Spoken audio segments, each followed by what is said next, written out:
Yo, what's good? It's the boy Dude Reviews, and heavy spoilers for Dragon Ball Z, Trunks Saga, Android Saga, Imperfect Cell Saga, and the Perfect Cell Saga. You have been warned. So I've just pretty much finished 4 sagas. I actually thought this was all one saga, the Android Saga. But with the Cell Saga about to begin, I decided to just take a break and talk about my thoughts and opinions on the overall Android Saga, because that is what it is. And what do I think about this saga? Well, let's talk about the good. This saga is a huge improvement over the previous saga. Better pacing, better story, better character voice acting. It's just a huge improvement over the previous saga in my opinion. I love the mystery of this saga. Trunks comes from the future. Who is this guy? I don't know. How did he know that Goku was going to revive at that specific time and place? Then you find out that he is the son of Vegeta and Bulma. That was a huge twist. What the heck was going on in this moment? What on earth did Bulma see in Vegeta that made her want to have a child with him? It was bonkers to me, absolutely bonkers. Trunks just keeps dropping bombshell after bombshell that Goku is going to die in the future from a virus, so that makes all the Z warriors want to go and train so that they can prevent the androids from taking over the world. Again, Z warriors, what a cool name, dude. We then lead into the Android Saga 3 years in the future, where they begin their battles against the androids, and you would think that the Z warriors would fight and then Goku would fight and win, but we all forgot that, oh yeah, he has that virus, losing energy in the process. All the action is really cool and intense, but man, Yamcha. I do feel sorry for this dude. He really wants to be there for his friends. He really wants to fight the big fight and hopefully come out on top, but he always keeps losing.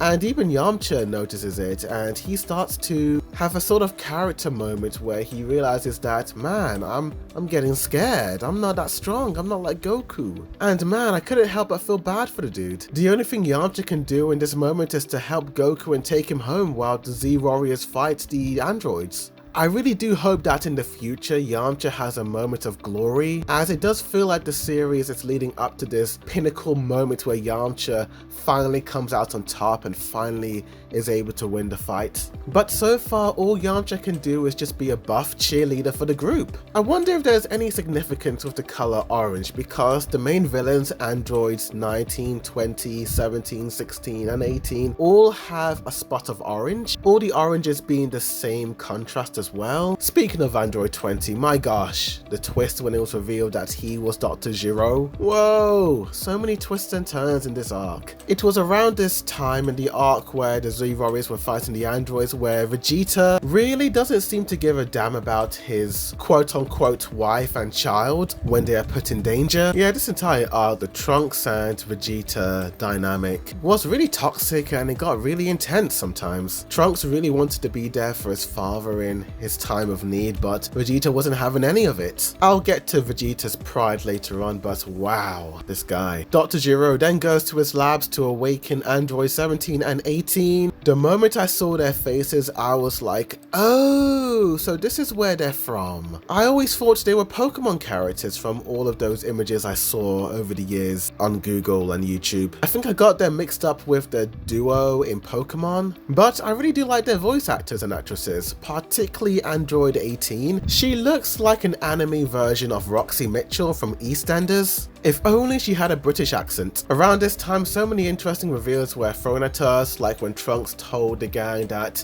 androids 19 and 20 aren't the androids that he thought, it was the boy and the girl that he did fight. I was just so shocked and confused by all of this. I kept thinking, is the future changing? What made the future change so much that Trunks was not aware of these other androids? I do like these characters, the trio. I think 16's the big dude with the orange hair. He reminds me so much of Brooklyn from Beyblade G Revolution. This powerful dude that has such a calming, cool collective presence, and it's really one with nature. He's always got little rodents and animals just always scurrying around him. Krillin also has a moment with Android 18 when she kisses him on the cheek, and from that point on, this dude is just absolutely smitten by the girl. He's so in love with her that he doesn't even use the controller that Bulma gave him to deactivate the androids. and I'm not gonna lie, I was a little bit frustrated with Krillin in this moment. He could have easily stopped this entire situation, but I think after his intense breakup with the Bulma lookalike, it's understandable that this dude wants a little bit of action with all the stresses of the end of the world upon him. Piccolo then goes to Kami and he wants to fuse with him. Kami is like, there's a bigger threat than the 3 androids that you guys were fighting, and I was like, what the heck, there's another one? What's going on here? They fuse and then Piccolo becomes Super Namek. I thought in this moment Piccolo would have a complete change in personality, but he's still the same brash, intense guy he's always been.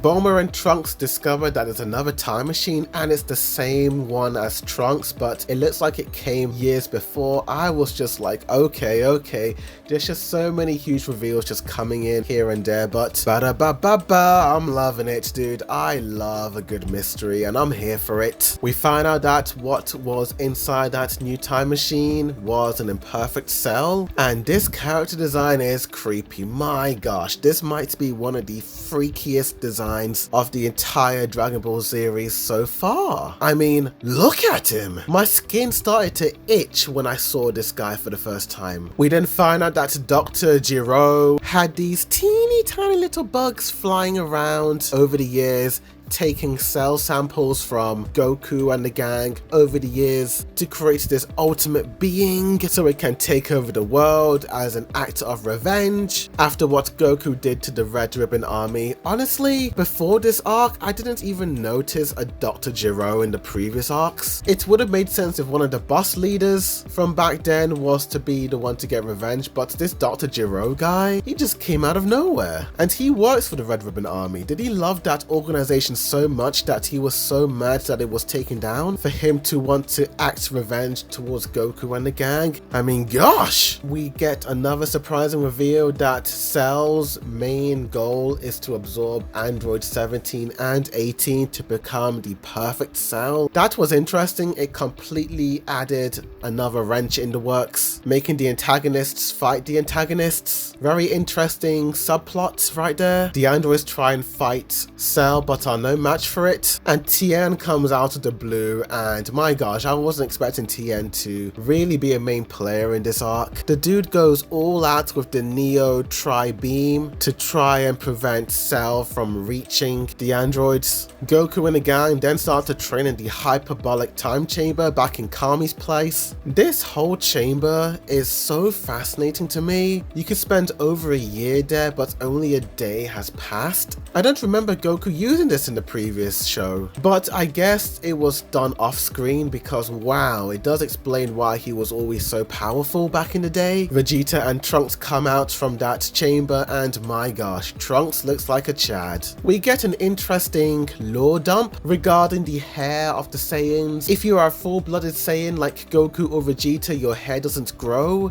but if you're a half Saiyan like Trunks and Gohan, then your hair grows naturally like all humans do. As soon as Vegeta comes out of the hyperbolic time chamber, this guy's arrogance goes through the roof. I mean, this guy was bad before, but my gosh, him being a Super Saiyan and going Super Vegeta, he honestly becomes a little bit annoying with how cocky and arrogant he is. But I won't lie, him and Trunks being Super Vegeta and Super Trunks does look pretty badass. Their character designs get a huge upgrade with this new transformation. And then Vegeta does something that absolutely infuriated me. This guy could have easily taken out the semi-formed Cell, but no, this guy just wants to test how powerful he is, completely disregarding all the innocent lives that Cell will take from the world. And Vegeta gives Cell the opportunity to take out the androids and to absorb their powers, and he becomes the perfect Cell, and he's no match for him, and he completely gets his butt kicked. I just wanted to scream at the guy. I was like, what are you doing, man? What are you doing?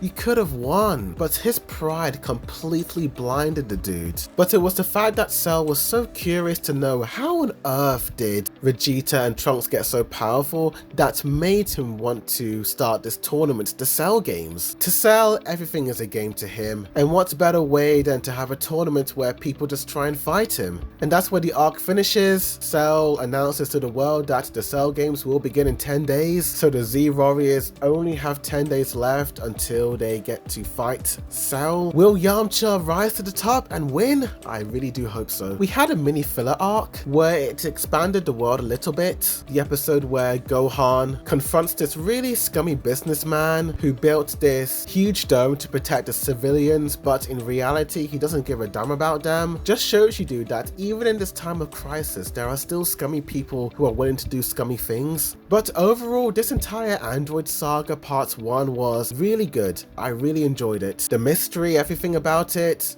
I think it was better than the first saga, which I really enjoyed. The first 26 episodes of Dragon Ball Z. It had everything going for it, the animation, the music, the story, and I think I'm gonna give it a 10 out of 10. I think this saga is my favorite saga so far. It isn't really finished. Now we're gonna go into this tournament saga called the Cell Games. I'm so curious to know what's going to go on in this saga and who is going to be victorious. I'm so proud of Gohan, seeing him growing up to be a really fine warrior. From that little pipsqueak into this really capable dude. Tell me in the comments down below, what did you guys think of the Android Saga? Do you like it or do you hate it? Tell me. Like this video, subscribe for more Dragon Ball Z reviews, as well as other anime updates, comparisons, and all that jazz. But thank you for watching, and as always, a boy dude review signing out.